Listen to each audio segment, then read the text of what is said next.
আসসালামু আলাইকুম।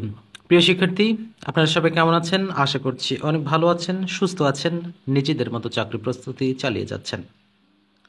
যে যেখান থেকে আমাদের সাথে আজকে যুক্ত হয়েছেন, সমাজসেবা অধিদপ্তরের ইউনিয়ন সমাজকর্মী পদের এক্সক্লুসিভ প্রশ্নযুক্ত গুরুত্বপূর্ণ এই মডেল টেস্টে সবাইকে স্বাগত জানাচ্ছি আমাদের আজকের এই গুরুত্বপূর্ণ মডেল টেস্টে। অত্যন্ত গুরুত্বপূর্ণ প্রশ্নগুলো যুক্ত করা হচ্ছে আমাদের প্রতিটি মডেল টেস্টে। আশা করছি আমাদের এই ক্লাসগুলো আপনাদের সামান্যতম হলেও উপকারে আসবে ইনশাআল্লাহ।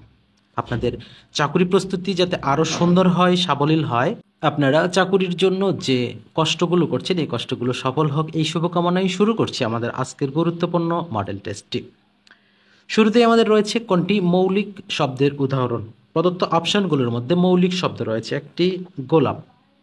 কোনটি গ্রিক শব্দ? সুড়ঙ্গমুচি, মোজা এবং দরবার এর মধ্যে সুড়ঙ্গ শব্দটা গ্রিক শব্দ। তালব্য বর্ণ কোনটি? কোনটি তালব্য বর্ণ? এর মধ্যে হ্রস্ব ই, এটি হবে তালব্য বর্ণ। অর্ধাসন শব্দের সঠিক সন্ধিবিচ্ছেদ কোনটি? এর সঠিক সন্ধিবিচ্ছেদ হবে অর্ধ যুক্ত অসন। প্রিয় শিক্ষার্থী, আপনাদের জ্ঞাতার্থে একটুখানি জানিয়ে রাখি, ইউনিয়ন সমাজকর্মী পদের প্রস্তুতির জন্য ছোট্ট কিছু পিডিএফ শিট তৈরি করা হয়েছে, অত্যন্ত গুরুত্বপূর্ণ প্রশ্ন যুক্ত করা হয়েছে। আশা করছি এই পিডিএফ শিটটি পড়লে আপনাদের প্রস্তুতি অনেকাংশে এগিয়ে যাবে। আপনারা আমাদের ডেসক্রিপশন বক্সে বিস্তারিত দেওয়া থাকবে, সেখান থেকে আপনারা যোগাযোগ করে আমাদের এই পিডিএফ শিটটি সংগ্রহ করতে পারবেন। কোনটি প্রাণীবাচক ও অপ্রাণীবাচক উভয় শব্দে ব্যবহৃত হয়? প্রাণীবাচক ও অপ্রাণীবাচক শব্দের ক্ষেত্রে ব্যবহার করা হয় সমূহ। তাজা তাজা বিশেষণ দুটি কোন শব্দটির পূর্বে বসানো সঠিক হবে? তাজা তাজা বলতে সাধারণত আমরা মাছকে বুঝিয়ে থাকি, তাহলে এখানে হবে তাজা তাজা মাছ। নিচের কোনটি প্রাতিপদিক? প্রদত্ত অপশনগুলোর মধ্যে ভুল, এটি একটি প্রাতিপদিক। উক্তি শব্দটির সঠিক প্রত্যয় কোনটি? উক্তি শব্দের সঠিক প্রত্যয় হবে বজ যুক্ত তি, তার সামনে কিন্তু অবশ্যই এখানে ধাতু চিহ্ন থাকবে, যেটি গ নাম্বার অপশনে রয়েছে। উপসর্গ কত প্রকার বা কত ভাগে বিভক্ত? উপসর্গ মোট 3 প্রকার। রূপক কর্মধারয় সমাস কোনটি? আমরা জানি যে ব্যাস বাক্যে রূপ কথাটা উল্লেখ থাকবে, প্রেম ডোর, প্রেম রূপ ডোর, তাহলে এটি হবে রূপক কর্মধারয় সমাস। দূরত্ববাচক সর্বনাম কোনটি? উহা, এটি হচ্ছে দূরত্ববাচক সর্বনাম। সোনার বাংলা গর্ব মোরা, তাহলে এখানে কোন কারক? তাহলে এখানে যদিও সোনার বাংলা, এখানে সোনা কথাটি রূপক অর্থে ব্যবহার হলেও উপাদানের কথা বোঝানো হয়েছে, তার মানে উপাদানের কথা বোঝানো হলে সেটা নিঃসন্দেহ হবে করণ কারক। রবীন্দ্রনাথ ঠাকুরের কোন কাব্যকে অনুবিশ্ব বলা হয়? খুবই গুরুত্বপূর্ণ একটি প্রশ্ন কিন্তু এটা। রবীন্দ্রনাথ ঠাকুরের মানসী যে কাব্যগ্রন্থ রয়েছে, এই মানসী কাব্যগ্রন্থতে প্রচুর পরিমাণে বিশ্বমানের কবিতা স্থান পেয়েছিল, এই জন্য রবীন্দ্র রচনার অনুবিশ্ব বলা হয় মানসী কাব্যগ্রন্থ থেকে। লাজুক লতা গল্পগ্রন্থটি কার রচিত? লাজুক লতা এটি রচনা করেছেন মানিক বন্দ্যোপাধ্যায়। ইন্দ্রিয়কে জয় করেছে যে, এক কথায় প্রকাশ, খুব গুরুত্বপূর্ণ এবং চাকরির পরীক্ষায় অসংখ্যবার এসেছে। এই প্রশ্নটি আপনাদের জন্য ছোট্ট একটা কাজ থাকবে। আপনারা কে কোথায় থেকে দেখছেন অবশ্যই আমাদের কমেন্ট সেকশনে জানাবেন, তার পাশাপাশি আমাদের HW টুকুও কিন্তু উত্তরটুকু দিয়ে যাবেন।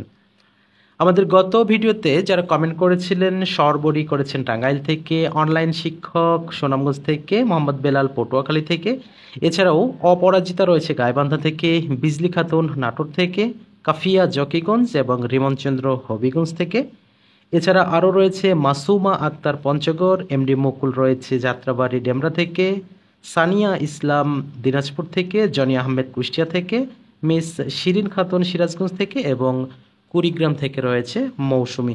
আপনাদের সবাইকে অসংখ্য ধন্যবাদ আমাদের সাথে যুক্ত থাকার জন্য। কোন বাক্যটি দ্বারা পছন্দ হওয়া বোঝানো হয়েছে?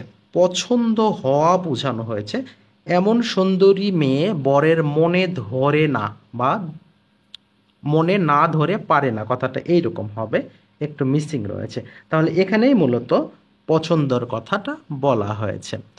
কোন বানানটি সঠিক? দধিচি। দধিচি বানানটা আমরা মনে রাখবো দীর্ঘ ই হ্রস্ব ই দিয়ে, তার মানে প্রথমে দীর্ঘ ই হবে, পরবর্তীতে ঋষই হবে, তাহলে ক নাম্বারটাই কিন্তু সেক্ষেত্রে সঠিক উত্তর। আশা করছি বিষয়গুলো আপনাদের একটুখানি হলেও বুঝাতে পেরেছি। আসল ঘরে মুসল নাই, ঢেকি ঘরে চাঁদোয়া বাক্য দ্বারা কি বোঝানো হয়েছে? এই বাক্য দ্বারা মূলত বোঝানো হয়ে থাকে কোনো কাজে বা কোনো কিছুতে যে একটা সুষ্ঠু অবস্থার সেটা অভাব বোঝানো হয়, মূলত ব্যবস্থাপনার অভাব বোঝানো হয়ে থাকে এটি দ্বারা। ডক্টর লুৎফর রহমানের প্রথম প্রকাশ কোনটি? ডক্টর লুৎফর রহমান তার সাহিত্য যাত্রা শুরু করেন একটি কবিতা রচনার মাধ্যমে, তবে প্রথম প্রকাশ হয়েছিল একটি উপন্যাস। কাশবনের কন্যা উপন্যাসটি কে রচনা করেছেন? কাশবনের কন্যা এটি উপন্যাসটি রেখেছেন Shamsuddin Abul Kalam. That he is honest is known to me, তাহলে এখানে এটিকে ইনফিনিটিভ হওয়ার কোনো, ইনফিনিটিভ বা অ্যাডজেক্টিভ হওয়ার কোনো সম্ভাবনা নেই। তাহলে এখানে ফ্রেজ বা ক্লজের মধ্যে যদি বলা হয় তাহলে এটি একটা ক্লজ হবে।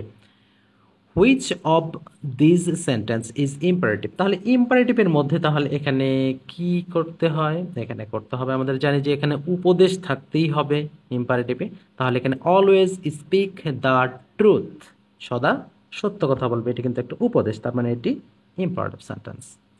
I do not know it, which is auxiliary verb, I do not know it, তাহলে এখানে ডুটাই কিন্তু এখানে আমরা জানি অক্সিলারি ভার্ব হিসেবে ব্যবহার হয়েছে, কারণ মেইন ভার্ব হিসেবে রয়েছে no. A man and woman engaged for marriage is called, যখন একজন ছেলে, একজন পুরুষ এবং একজন মহিলা বিয়ের জন্য নিযুক্ত হয় তখন তাদেরকে কি বলা হয়? একজনকে অপরজনকে বলা হয় বাগদত্তা, যেটা আমরা ইংলিশে বলবো এ ফিয়ন্সি, তাহলে এখানে এ ফিয়ন্সি হবে সঠিক উত্তর। Correct sentence, he does not care for his money, তাহলে এখানে আমরা যদি একটু বিষয়টা খেয়াল করি, তার কারণে he does not take care of his money, তাহলে গ নাম্বারটা হবে সঠিক উত্তর।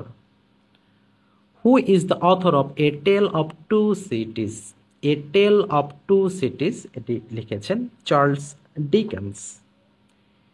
Speech is great but silence is greater, who said that, এটি লিখেছে টমাস কার্লি, টমাস কার্লির কথা এটি। The Victorian age is, Victorian age মূলত 1837 থেকে 1901, এটি বোঝানো হয়েছে 1837 to 1901। A complex sentence must have, একটা কমপ্লেক্স সেন্টেন্সে আমরা কি জানি? একটি মেইন ক্লোজ থাকবে এবং একটি সাবঅর্ডিনেট ক্লোজ থাকবে, তাহলে এখানে অবশ্যই থাকতে হবে কোনটি? মেইন ক্লোজ, যেটাকে আমরা প্রিন্সিপাল ক্লোজও বলতে পারি, তাহলে must have one principal clause. The correct sentence, এখানে মামুন ওয়াজ, এখানে আমাদের চারটা সেন্টেন্স রয়েছে, চারটা সেন্টেন্সের মধ্যে যদি আমরা বলি প্যাসিভ অবস্থায় রয়েছে, একটু বুঝে নিতে হবে। মামুন ওয়াজ শোন এ পিকচার বাই মাদার, তাহলে এটাই কিন্তু আপাতদৃষ্টিতে সঠিক উত্তর। What is the meaning of dog days, dog days মানে গরমের সময় বা গরমের দিন বা গরম আবহাওয়া বোঝানো হয়ে থাকে, তাহলে এখানে আমরা হট ওয়েদার। এরপর রয়েছে what is the antonym of the word abolish, abolish মানে কি? ধ্বংস করা বা বাতিল করা, ফেলে দেওয়া, এই জাতীয় কথা, তাহলে এর বিপরীতে আমরা কি বলবো? তৈরি করা, তাহলে এখানে হবে ক্রিয়েট, ক্রিয়েটটা হবে সঠিক উত্তর। What is the synonym of malice, malice শব্দের অর্থটা যদি আমরা করি তাহলে এখানে হবে বিদ্বেষ বা শত্রুভাবাপন্ন সম্পর্ক, তাহলে এর সিনোনিম করতে গেলে আমাদের কি হবে? অ্যানোমিসিটি, শত্রুতা। He said what a charming report, তাহলে এখানে হোয়াট এ চার্মিং রিপোর্টটাকে আমরা যদি ইনডিরেক্ট ন্যারেশনে করি তাহলে এখানে হবে কি? হোয়াট বা ভেরি চার্মিং রিপোর্টটা করতে হবে, তাহলে এখানে হবে he exclaim that it was a very charming report.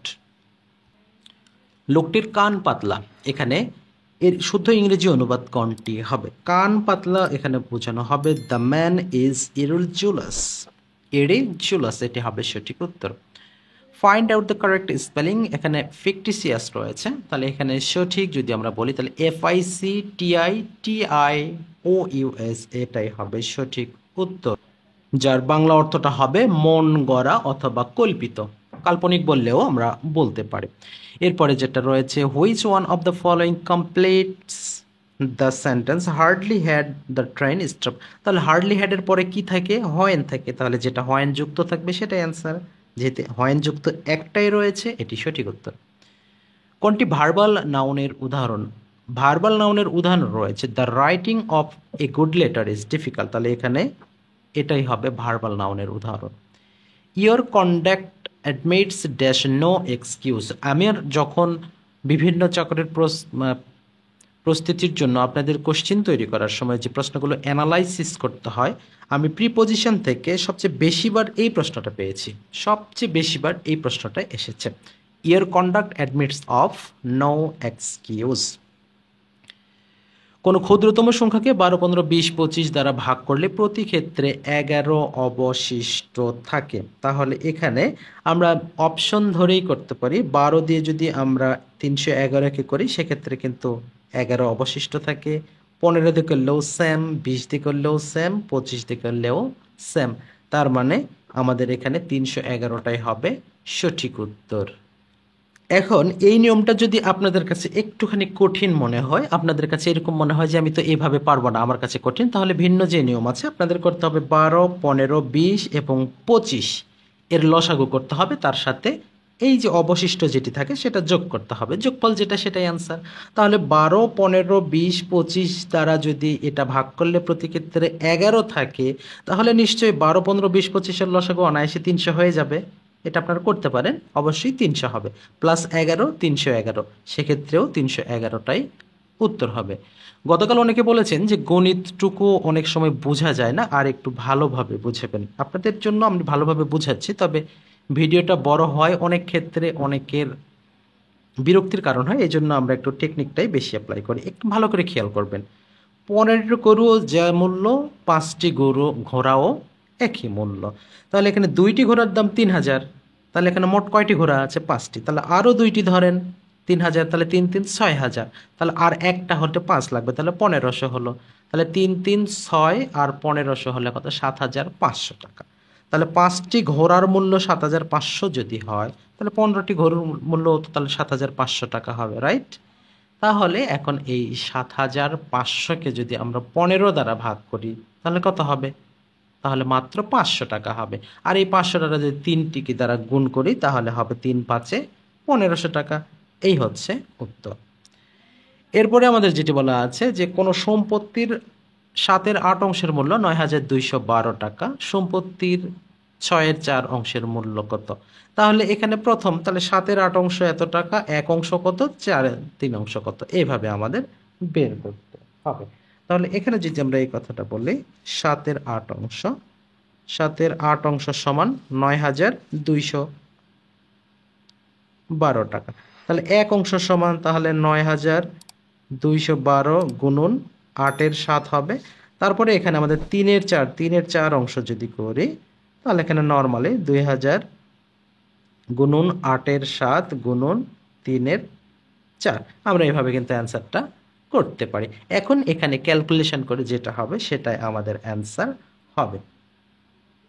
তাহলে এখানে আমরা যদি 7 দিয়ে আমরা 9212-কে কাটি বা ভাগ করি তাহলে কত হবে? 13 সামথিং হবে, 1316। এবারে 4 দিয়ে আমরা 8-কে কাটলাম 2, 3 দুগুণে 6, 6 গুণন যদি আমরা 1316 করি তাহলে এক্ষেত্রে আমাদের সঠিক উত্তর হবে 78996, বা সরি 7896 আমাদের অপশানে আছে, 7896। তাহলে এটা আমাদের সঠিক উত্তর হবে। এরপরে যেটা রয়েছে, এখানে বইয়ের মূল্য 12 টাকা, এই বই মূল্য বা এই মূল্য প্রকৃত মূল্যের 80%, তাহলে এটা আমরা ধরেই নিতে পারি 80% সমান 12 টাকা। 12 টাকা, তাহলে 1% সমান কত হবে? 12-র নিচে 80, তাহলে 100% সমান কত হবে? সরাসরি আমরা 100 দ্বারা এখানে গুণ করে দেব। আমরা 0 0 কাটবো, আমরা যদি 4 দিয়ে কাটি 2 হবে, 4 দিয়ে কাটলে 3 হবে, এই 2 দিয়ে কাটলে কত হবে? 5, 3 5-এ 15। তাহলে 100% সমান কত? 15, আর 80% সমান কত ছিল? 12। তাহলে দুটোর পার্থক্য কত? 3 টাকা। তাহলে এই 3 হবে আমাদের সঠিক উত্তর, অর্থাৎ সরকার এই 3 টাকা ভর্তুকি দেয়। শতকরা বার্ষিক কত হার মুনাফায় 5 বছরের মুনাফা আসলের 5 ভাগের 1 ভাগ হবে? যখনই দেখবেন 5 ভাগের 1 ভাগ হবে সেটি আবার 5 বছরে, তখনই এটি 5%ই অ্যান্সার হবে। একটা জিনিস 10% ক্ষতিতে বিক্রয় করা হলো, বিক্রয় মূল্য 45 টাকা বেশি হলে 5% লাভ হয়, জিনিসটির ক্রয় মূল্য কত? তাহলে এটা প্রথমত আমরা অপশন ধরে করতে পারি, দ্বিতীয়ত সরাসরি ক্যালকুলেশন করেও করতে পারি। তাহলে এখানে ক্যালকুলেশন যদি করতে হয় তাহলে 10% ক্ষতিতে বিক্রয় হয়েছে, তার মানে কত? 90 টাকা। আবার বলা আছে 5% লাভ হতো, তার মানে 105 টাকা। তাহলে এই দুটোর পার্থক্য কত হলো? 15 টাকা, রাইট? এখন এই 15 টাকা যদি পার্থক্য হয় তাহলে আমাদের বিক্রয় মূল্য বেশি হলো কত টাকা? 45 টাকা। তাহলে 15 টাকা পার্থক্য হলে বিক্রয় মূল্য বেশি হয় 45 টাকা। তাহলে 1 টাকা হলে কত হবে? 45-এর 15। তাহলে 100 টাকা হলে কত হবে? তাহলে এখানে 45 গুণন 100 নিচে 15। তাহলে এখানে যদি আমরা এখন করি তাহলে 45 দিয়ে সরাসরি আমরা এখানে 15 দিয়ে 45 কাটলে হবে 3, 3 দিয়ে 100 গুণ করলে হবে 300। সুতরাং ক্রয় মূল্যটা আমাদের কত হলো? 300 টাকা হলো। তাহলে এটাই আমাদের কিন্তু সঠিক উত্তর। ক, খ ও গ এর বেতনের অনুপাত 7:5:3। খ ও গ, আচ্ছা, খ গ অপেক্ষা 222 টাকা বেশি পেলে ক এর বেতন কত? তাহলে এখানে ভালো করে খেয়াল করবেন, খ এবং গ, খ অপেক্ষা গ 222 টাকা বেশি পায়, তার মানে এদের দুইজনের বেতনের পার্থক্যটা 222, রাইট? ওকে। এখন আমাদের অনুপাতের পার্থক্য করব। অনুপাতের পার্থক্য কত? 5:3, তার মানে 2। তাহলে এদের অনুপাতের পার্থক্য যখন 2, তখন এদের বেতনের পার্থক্য 222। তাহলে যদি 1 পার্থক্য হতো তাহলে বেতনের পার্থক্য হতো 111। তাহলে কয়ের বেতন কত টাকা? 7 টাকা। তাহলে তার বেতন হওয়া উচিত কত? ওই যে 111-এর সাথে 7 গুণ করতে হবে, 777 টাকা। গতকাল এই অঙ্কটা নিয়ে অনেকে বলেছেন যে এই অঙ্কটা অনেকে বোঝেননি বা বুঝতে সমস্যা হয়েছে। আমি আবারও বলে দিচ্ছি, এখানে এই ধরনের অঙ্কে যখন এই যে দুটো অনুপাত খেয়াল রাখতে হবে, এই দুটো অনুপাত আমাদের ব্যস্ত আনুপাতিক হচ্ছে কিনা। 7:3 রয়েছে, 3:7 হয়েছে, এটা ব্যস্ত আনুপাতিক। এই ধরনের অঙ্কের ক্ষেত্রে আমাদের যেটা করতে হবে, মোট পরিমাণ কত লিটার? 30 লিটার গুণন অনুপাতের পার্থক্য কত? 4, 3, 7, তার মানে পার্থক্য, ভাগ অনুপাতের ছোট সংখ্যা 3, 3। আচ্ছা সরি, একটু ভুল হয়ে গেল। আমাদের এখানে কত ছিল? 30 লিটার ছিল, তাই না? ও হ্যাঁ, ঠিক আছে, 30 লিটার ছিল। তাহলে এখানে 3×10 30, 4×10 40। তাহলে এখানে আমাদের হবে 40 লিটার, সঠিক উত্তর। তাহলে এখানে 30, এখানে অনুপাতের পার্থক্য আমাদের উভয় ক্ষেত্রেই 4, ভাগ অনুপাতের ছোট সংখ্যা 3। তাহলে 30 গুণন 4 ভাগ 3 সমান 40 লিটার, এটাই কিন্তু সঠিক উত্তর। একটি আয়তক্ষেত্রের ক্ষেত্রফল 10 একর, দৈর্ঘ্য বিস্তারের 4 গুণ। এখানে বিস্তার বলতে বোঝানো হয়েছে প্রস্থ। তাহলে দৈর্ঘ্য কত মিটার? তাহলে 10 একর, একর থেকে আগে আমাদের কি করতে হবে? বর্গ মিটার বের করে নিতে হবে। তাহলে একটু ভালোভাবে খেয়াল করবেন। প্রথমত আমরা 10 একরটাকে আমরা বর্গ মিটারে যদি রূপান্তর করি তাহলে কত হবে? 10 গুণন ওই যে পড়েছিলেন এক সময় 40 46.86, তাহলে সেটা গুণ করতে হবে 40 46.86। তাহলে এটা করলে এটাই হবে আমাদের সঠিক উত্তর। তাহলে আমাদের 10 গুণ করলে জাস্ট এক ঘর পরে দশমিক যাবে, 40 46 8.6। এটাই হচ্ছে আমাদের কি এখন ক্ষেত্রফল। তাহলে আমরা কি জানি? দৈর্ঘ্য গুণন প্রস্থ, এটাই হচ্ছে ক্ষেত্রফল। তাহলে দৈর্ঘ্য কত? প্রস্থের কত গুণ? 4 গুণ। তাহলে এখানে কত হবে? ক্ষেত্রফল সমান 40 46 8.6। তাহলে ক্ষেত্রফল আমরা এখানে যদি প্রস্থটাকে ক ধরি তাহলে তার 4 গুণ হবে দৈর্ঘ্য, তার মানে 4 ক স্কয়ার। 4 ক স্কয়ার ইকুয়াল টু 40 46 8.6, বা এখানে আমরা 4 ওই পাশে গিয়ে ভাগ করে দেব। 4 দ্বারা যদি এটাকে ভাগ করে দেওয়া হয় তাহলে এখানে আমাদের সরাসরি আমরা এভাবেও করে দিতে পারি, রুটটাও যদি আমরা পার করে দিই এভাবে, 46 8.6 নিচে 4। আমরা যদি একবার এই ক্যালকুলেশনটা করি তাহলে সরাসরি কিন্তু আমাদের এখানে উত্তরটা চলে আসবে। তাহলে এক্ষেত্রে আমাদের আসবে 105.57 বা 8 এরকম কিছু একটা আসবে। এটা আমরা কিসের মান পেলাম? প্রস্থের মান পাইছি। যেহেতু আমাদের দৈর্ঘ্যের মান চাইছে, তাহলে এর সাথে আমাদের 4 ক ছিল, তাহলে এখানে 4 গুণন 105.57 এটি করতে হবে। তাহলে এটা করলে 401 বা 402 এর সামথিং আসবে। তাহলে 402 এর কাছাকাছি আমাদের কোনো উত্তর আছে কিনা, 402.3, তাহলে এটি হবে আমাদের সঠিক উত্তর। x plus 1 divided x equal 4 হলে x to the power 4 plus 1 divided x to the power 4 এর মান কত? খুবই গুরুত্বপূর্ণ একটি অঙ্ক। আমাদের মান নির্ণয়ের ক্লাসে বা প্রাইমারির যে ক্লাসগুলো ছিল সেখানে এই জিনিসটা একদম এক্সট্রা ক্লাস ছিল একটা। তো এখানে আমি নর্মালি যেভাবে শিখাই, যে স্কোয়ার থাকলে মান স্কোয়ার -2। তাহলে যেহেতু এখানে আমাদের প্লাসের মান আছে এবং এখানে টু দি পাওয়ার 4 রয়েছে, তাহলে এখানে আমরা করব কি, মান স্কোয়ার -2 আবার টোটাল স্কোয়ার -2, এভাবে আমাদের কিন্তু করতে হবে। এবারে আমাদের যেটা করতে হবে, মান কত 4, তাহলে 4 4 16, 16 থেকে আমরা 2 বিয়োগ করলে 14, 14 উপর স্কোয়ার -2, তাহলে 14 উপর স্কোয়ার -2 আমাদের এখানে কত আছে, 14 উপর স্কোয়ার করলে আমাদের কত হবে, তাহলে এখানে আমাদের 14 14 গুণ করলে হবে 196 - 2 = 194, তাহলে 194টাই হবে আমাদের সঠিক উত্তর। একইভাবে আমাদের যেটা রয়েছে a plus 1 divided a total square equal 3 হলে a cube plus 1 divided a cube এর মান কত? তাহলে এখানে একটু মডিফাই করে নিব আমরা এখানে, যে এখানে a plus 1 divided a total square equal two 3 ছিল, জাস্ট এটাকে একটু মডিফাই করে a plus 1 divided a equal to √3 করে নেব, ঠিক আছে। এবারে সেম আগের যে মান কিউব, যেহেতু এটা কিউবের সূত্র, মান কিউব -3 ইন্টু মান, এ বির প্রয়োজন নাই কারণ এটা ভগ্নাংশ আকারে আছে। এখন আমরা এখানে √3 মান বসাবো, তার উপরে পাওয়ার হিসেবে কিউব 3 ইন্টু √3, এখানে 3√3 রয়েছে, তাহলে এখানে আমাদের 3√3 -3√3 হবে, ফলাফল এ বিগ 0, তাহলে এখানে 0টা হবে আমাদের সঠিক উত্তর। আমি আশা করছি অঙ্কগুলো আপনারা খুব ভালোভাবে বুঝতে পারছেন। এবারে আসি, দুটি সংখ্যার গুণফল 450, একটি সংখ্যার দ্বিগুণ 30 হলে অপরটি কত? তাহলে একটি সংখ্যার দ্বিগুণ 30 হলে তার সেই প্রকৃত সংখ্যাটা হবে 15। 15 দিয়ে যদি আমরা 450কে ভাগ করি তাহলে কত হবে, 30 হবে, তার মানে 30টাই হবে অপর সংখ্যা।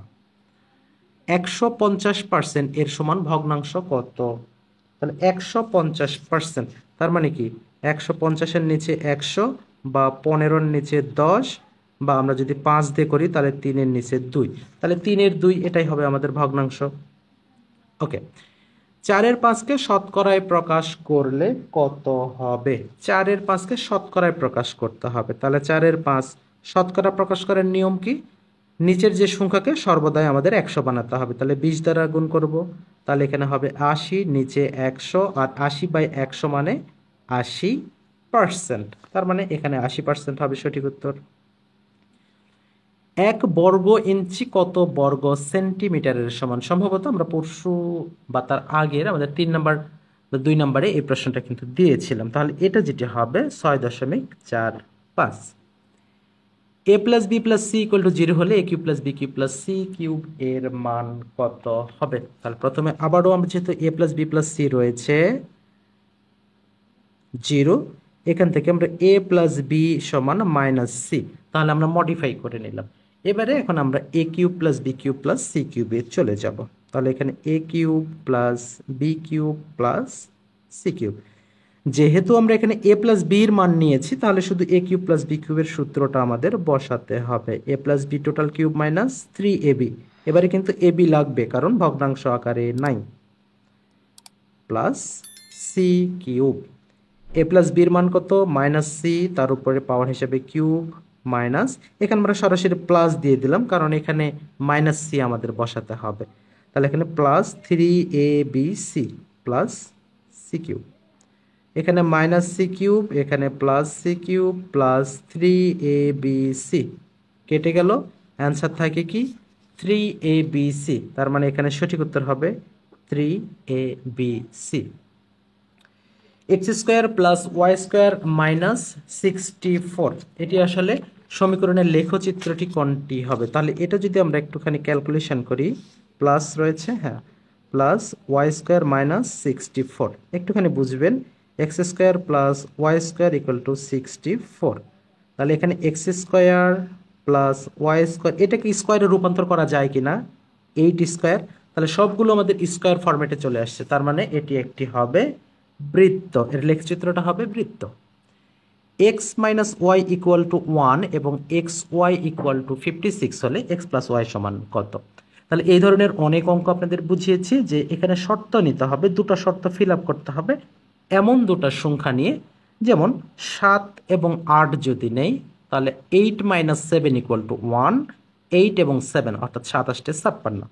এক্স এর মান যদি 8 ধরা হয়, ওয়াই এর মান যদি 7 ধরা হয়, তাহলে কিন্তু আমরা দুইটা শর্তই কিন্তু ফিল আপ হয়। তাহলে 8 আর 7 যোগ করলে কত হয়, 15 হয়, 15টাই এখানে অ্যান্সার।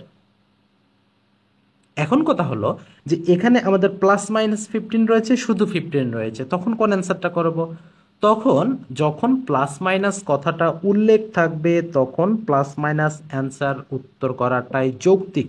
কারণ সূত্র অনুসারে যখন আমরা করব তখন রুট ওভার থাকবে, আর রুট ওভারের মান কিন্তু সবসময় প্লাস এবং মাইনাস দিয়ে লিখতে হয়।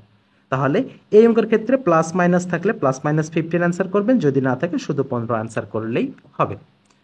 একটি ত্রিভুজের তিনটি কোণের অনুপাত 3, 4, 5 হলে বৃহত্তর কোণ হবে কত? তাহলে এখানে বৃহত্তর কোণ হবে 75 ডিগ্রি, কারণ ত্রিভুজের তিনটি কোণের পরিমাণ কত, 180 ডিগ্রি। আমরা অনুপাতগুলো যদি যোগ করি 5, 4, 9, 3, 12, 12 দ্বারা যদি এখন আমরা 180কে ভাগ করি তাহলে কত হবে, সেটা দিয়ে 5কে গুণ করব, তাহলে সেটি হবে অ্যান্সার। এরপরে আমাদের রয়েছে কোনো সমকোণী ত্রিভুজের অতিভুজ 13 সেন্টিমিটার, পরিসীমা যদি 30 সেন্টিমিটার হয়, ত্রিভুজটির ক্ষেত্রফল কত হবে? তাহলে এখানে অতিভুজ কত 13, পরিসীমা কত 30, তাহলে ক্ষেত্রফল কত হবে? তাহলে এখানে সঠিক। তাহলে এখানে সমকোণী ত্রিভুজের অতিভুজ দেওয়া আছে 13 সেন্টিমিটার, আমাদের এখানে প্রয়োজন একটা, আমরা সমকোণী ত্রিভুজের ক্ষেত্রে যদি বলি অতিভুজ যদি 13 হয় তাহলে সমকোণী ত্রিভুজের আমাদের পিথাগোরাসের যে উপপাদ্য রয়েছে সেই উপপাদ্যের ভিত্তিতে আমরা ভূমি পাবো 5 আর লম্ব পাবো 12। কারণ এখানে আমাদের হবে, কারণ এখানে 13 স্কোয়ার করলে হবে কত 169, 12 12 140, 5 5 25, দুটো যুক্ত করলেও আমাদের 169 মেলে। তাহলে এখন আমরা ভূমি গুণ উচ্চতা ভাগ 2 করলেই কিন্তু আমাদের অ্যান্সারটা হয়ে যাবে। তাহলে ভূমি গুণ উচ্চতা ভাগ 2 যদি না করি, সরাসরি এখানে 12 এখানে 6, 5 6 30, তাহলে 30 সেন্টিমিটার এটাও একটা হবে, বা 12 গুণন 5 ভাগ 2 সেটাও করলে 30 অ্যান্সার হবে। তার মানে 30 স্কোয়ার মিটার হবে সঠিক উত্তর। কোন দেশ বা সংস্থা বাংলাদেশকে নিম্ন মধ্য আয়ের দেশ হিসেবে ঘোষণা করেছিল? তাহলে এখানে কিন্তু সর্বপ্রথম বিশ্ব ব্যাংক আমাদের একসময় নিম্ন মধ্যম আয়ের দেশ হিসেবে ঘোষণা করেছিল। বাংলাদেশে প্রথম জাতীয় শিক্ষা কমিশন গঠিত হয় কবে? প্রথম জাতীয় শিক্ষা কমিশন গঠিত হয়েছিল 26 জুন 1993। মুক্তিযুদ্ধকালীন 7 নম্বর সেক্টর কমান্ডার কে ছিলেন? মূলত 7 নম্বরে একক কোনো যে সেক্টর কমান্ডার ছিল বিষয়গুলো তা নয়, প্রত্যেকটা সেক্টরে একটা নির্ধারিত সময় পর পর সেক্টর কমান্ডার চেঞ্জ হয়েছে। তবে প্রদত্ত অপশনগুলোর মধ্যে মেজর কাজী নুরুজ্জামান 7 নম্বর সেক্টরের একসময় দায়িত্বে ছিলেন। কোন বিপ্লব স্বাধীনতা সাম্য ভ্রাতৃত্বের মূলমন্ত্র অনুপ্রাণিত করেছিল? এটি হবে ফরাসি বিপ্লব। ড্রিমস ফ্রম মাই ফাদার গ্রন্থটির লেখক কে? বারাক ওবামা, ইন্দিরা গান্ধী বা বেনজির ভুট্টো, এদের মধ্যে বারাক ওবামার লেখা হচ্ছে এই বইটি। স্বোপার্জিত স্বাধীনতা ভাস্কর্যটি কোথায় অবস্থিত? স্বোপার্জিত স্বাধীনতা ঢাকা বিশ্ববিদ্যালয়ের টিএসসিতে অবস্থিত। পাবনা কোন নদীর তীরে অবস্থিত? প্রধান নদী হিসেবে বলা যাবে পদ্মা, তবে যেহেতু ইছামতি কথাটা উল্লেখ রয়েছে, ইছামতি হবে আমাদের সঠিক উত্তর, কারণ ইছামতি নদী পদ্মা থেকেই উৎপন্ন হয়েছে বা তৈরি হয়েছে, বা শাখা নদী যেটাই বলি না কেন। তাহলে এখানে ইছামতি থাকাকালীন এখানে ইছামতি সঠিক উত্তর করতে হবে। রাশিয়ার কোন সাবেক প্রেসিডেন্ট তার আত্মজীবনী গ্রন্থ মিডনাইট ড্রিম লিখেছেন? মিডনাইট ড্রিম এটা লিখেছিলেন ইয়েলৎসেন। ডং কোন দেশের মুদ্রার নাম? ডং মূলত ভিয়েতনাম এর একটি মুদ্রার নাম। সর্বশেষ যেটি রয়েছে মাহেলি দ্বীপটি কোন দেশে? মাহেলি দ্বীপটি কোন দেশের যদি আমরা বলি তাহলে এখানে এখানে ভিয়েতনাম হবে সঠিক উত্তর, আর মাহেলি দ্বীপটি হবে কোরিয়া। এটি হবে সঠিক। প্রিয় শিক্ষার্থী, আপনারা যে যেখান থেকে ভিডিওটি শুরু থেকে শেষ পর্যন্ত দেখলেন সবাইকে অন্তরের অন্তঃস্থল থেকে ধন্যবাদ জানিয়ে আজকের ভিডিওটি এখানেই শেষ করছি। আপনাদের জ্ঞাতার্থে আবারও জানাই রাখছি, আপনারা যারা ইউনিয়ন সমাজকর্মী পিডিএফ শিটটি নিতে চান তারা আমাদের কমেন্ট সেকশন চেক করতে পারেন বা ডেসক্রিপশন চেক করতে পারেন এবং খুব সহজেই নামমাত্র মূল্যে সেটি দিতে পারেন।